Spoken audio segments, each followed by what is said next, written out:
అలాగే స్నానం చేసిన తర్వాత కొన్ని ముఖ్యమైన సూచనలు పాటించాలి. చాలామంది స్నానం చేసిన తర్వాత బకెట్‌లో మిగిలిపోయినటువంటి నీళ్లు కాళ్ళ మీద పోసుకుంటారు.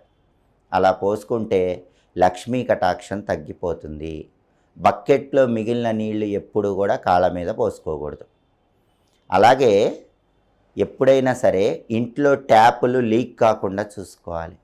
అంటే మనం ట్యాప్ ఆపేసిన తర్వాత కూడా ఒక్కొక్క బొట్టు కింద పడుతూ ఉన్నట్లయితే, ఒక్కొక్క బొట్టు లీక్ అవుతూ బకెట్‌లో పడుతూ ఉన్నట్లయితే మీకు ఖర్చులు క్రమక్రమంగా పెరిగిపోతాయి. కాబట్టి ఎవరైనా ఇంట్లో ట్యాప్ తిప్పేటప్పుడు పూర్తిగా ఒక్క బొట్టు కూడా కింద బకెట్‌లో పడకుండా జాగ్రత్తగా ట్యాప్ కట్టేసుకుంటూ ఉండాలి.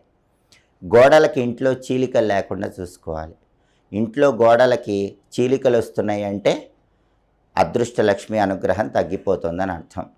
అలాగే ఇంట్లో గోడలకి పెయింటింగ్ రాలిపోతుందంటే అదృష్ట